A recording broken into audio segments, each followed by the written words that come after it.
welcome to Rooted in Functional Wellness. I'm your host, Liz Lewis. Today I'm going to uncover 5 sneaky causes of inflammation that affect women every day and what you can do to start the healing from the inside out. Why it matters? Well, chronic inflammation is behind every single health problem, whether it's fatigue, brain fog, weight gain, hormones. It's all connected, and a lot of women are struggling with it. The main thing that's one of the triggers that causes inflammation for women, and also men, but this focus is more for women, is processed foods. They are loaded with additives, preservatives, and chemicals that literally trigger your immune response.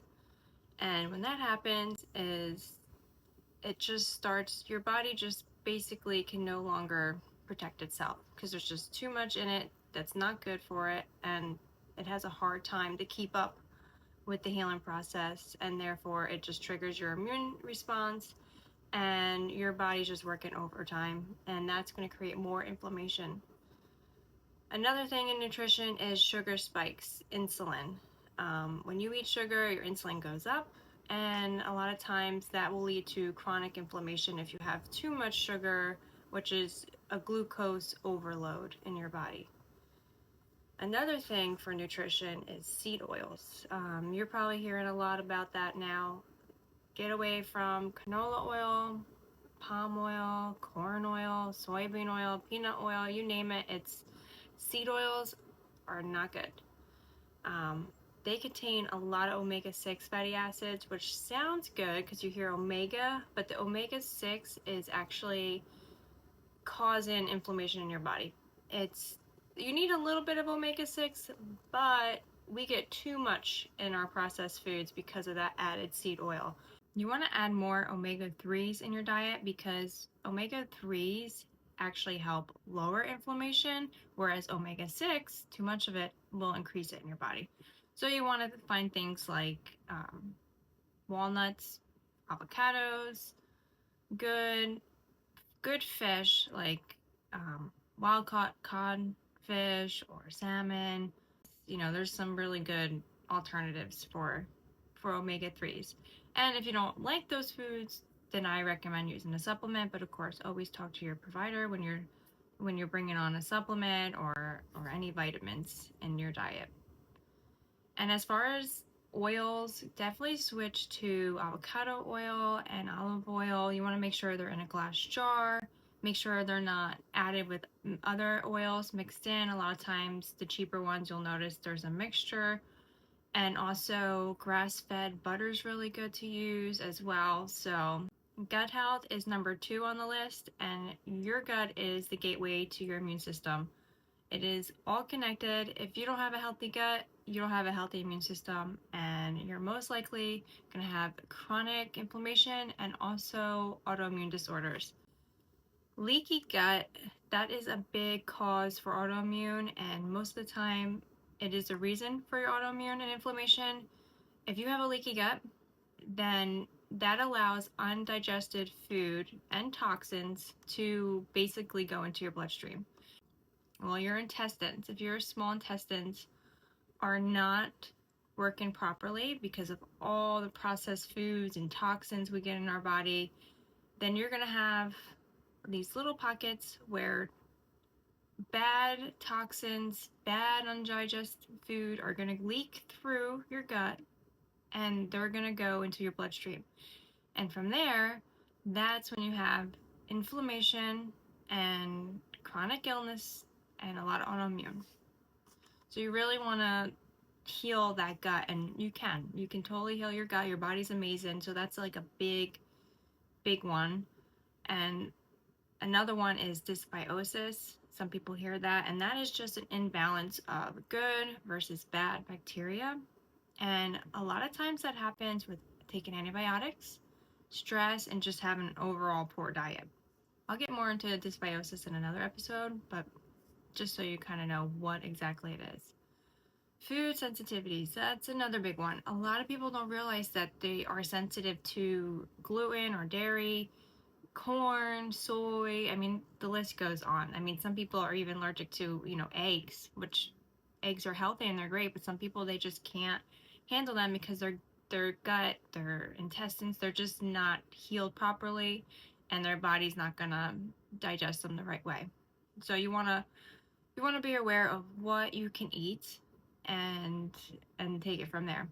And usually you may not notice an allergy, a food allergy right away. Like you would think of a peanut allergy, you would notice that right away, and you'd have to have it's an emergency situation for a lot of people because of their airway. Sometimes I should say food sensitivity is a little different than food allergy. So food sensitivity is more like, gluten and dairy and things like that. You don't see the symptoms immediately. They do take time because over time it's ruining your intestines and your overall system, your blood flow, because everything's toxins and bad chemicals and processed foods are just going into your your circulation, your blood, your body, and that's why people start to feel autoimmune and inflammation because it's all connected. So I recommend add in fermented foods like sauerkraut, kefir, which you want to make sure you look at the labels because you want to make sure nothing else is added into it. They like to add some extra things like sugar into kefir, so you want to make sure you find a sugar-free one. So another thing is prebiotics, and certain vegetables are prebiotics, like squash is a good one. There's a whole bunch of other good ones. Some green vegetables, a lot of vegetables are, because when we break that down, that fiber turns into a prebiotic, and that's very, very important, just like the probiotic is. So I don't recommend over-the-counter probiotics because we have so much bacteria or microbiome in our gut, and they're all different types of species basically. And if you have too much of one, it could be a bad thing. So I definitely recommend getting a GI map done from your provider, or, if you can find a practitioner who will do it for you, because that is important to know what exactly you need and what you don't need. And then from there, you can talk to your provider about making sure you're getting the right probiotics that you need in your body, because sometimes too much of a good thing can be too much of a bad thing. Okay, number 3 is stress. So stress isn't just mental health, it is physical health. If you have too much stress in your body, that can increase your cortisol levels, and some of you may have heard of cortisol, and cortisol can be a good thing, we need it, but if you have too much of it, it can actually cause long-term inflammation in your body. So you definitely want to get your cortisol levels checked by your doctor, and there's different times of the day that your cortisol should be at a certain level for each time of the day. A lot of times I like to check your cortisol in the morning, so that is something to think about and talk to your provider about. But most women live in a chronic fight or flight mode every day. And that will throw off their hormones, their sleep, and their digestive system. So I recommend, just if you can just take 5 minutes and just rest, whether it's, if you like to deep breathe and just sit there and close your eyes, or if you want to just go for a walk or just sit outside, just give yourself 5 minutes and take it from there, because 5 minutes can really do amazing things when you're stressed. Okay, number 4 is toxins. Toxins in our home, in our job, wherever we are surrounded by toxins. And what I mean by that is you might think like toxins like mold or, chemicals. Yes, those are toxins. But even just the little things like cleaning products we're using, plastic, personal care items, your deodorant, your makeup, and just your air quality alone. If you're living in somewhere close to a lot of industrial buildings where they're using a lot of chemicals, things like that. So just be aware of your surrounding, because that can disturb your hormones, and that can also put a burden on your liver, because our liver is truly amazing. That is how we detox, is through our liver. So you want to make sure your liver is in good health, and most of the time it is. Our liver is pretty amazing how it can just literally fight and regenerate and just constantly detox our body. But I recommend, if you can switch out one product a week, you don't have to go crazy.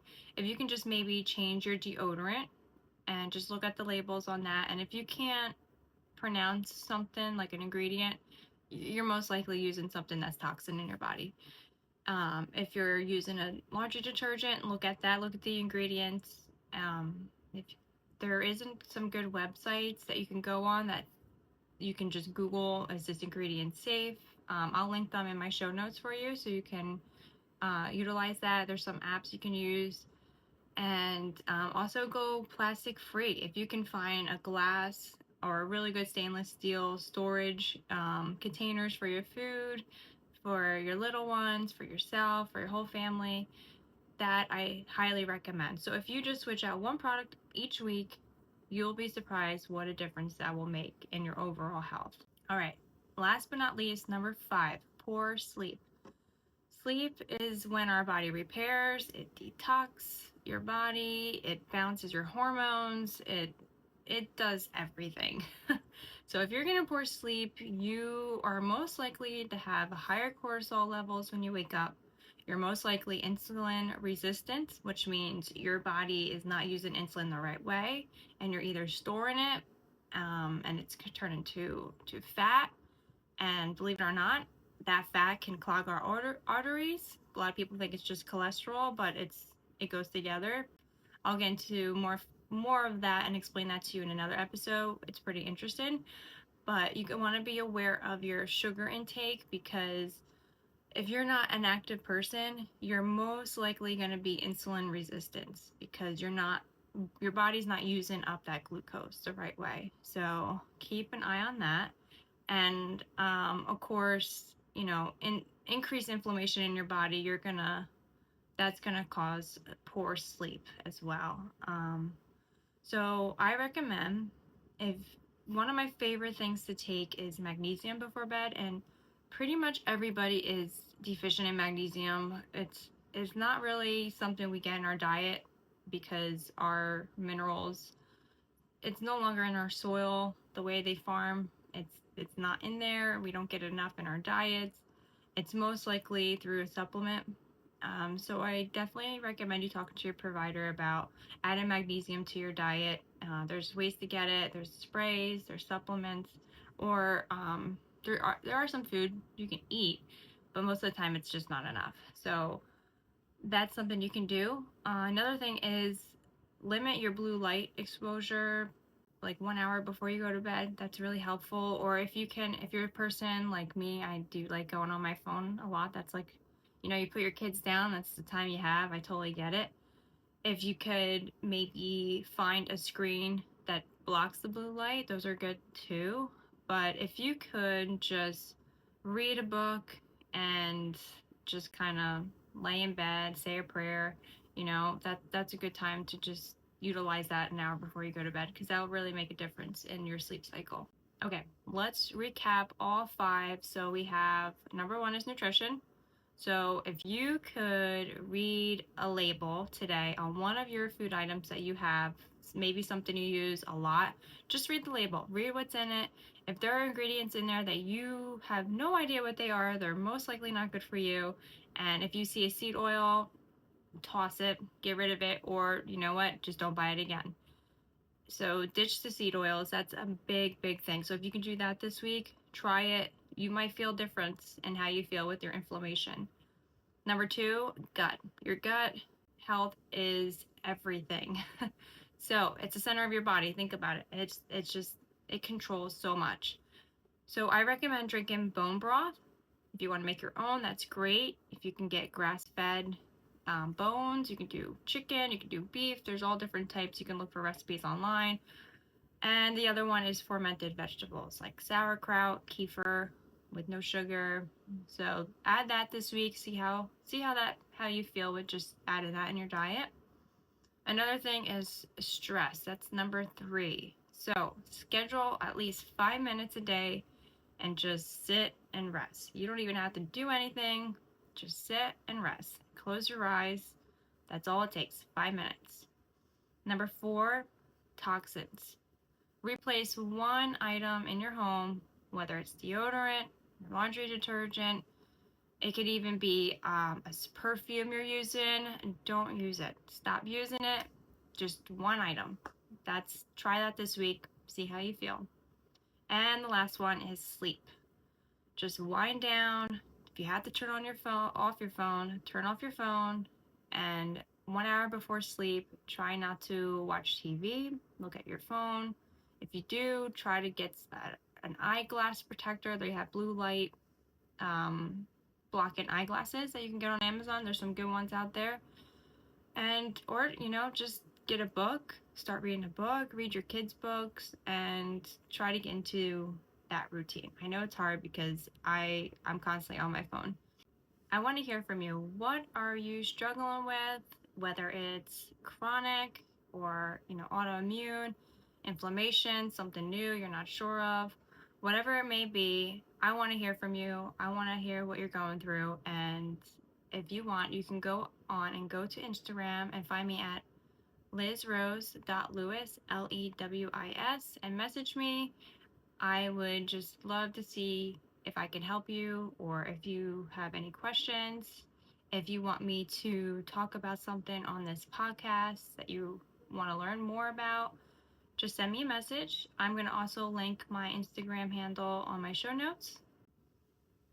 Thanks for tuning in into Rooted in Functional Wellness. You deserve to feel amazing in your body. I hope you enjoyed today's episode. Please subscribe so you don't miss upcoming episodes. Also, please share this episode with someone you may know that may benefit.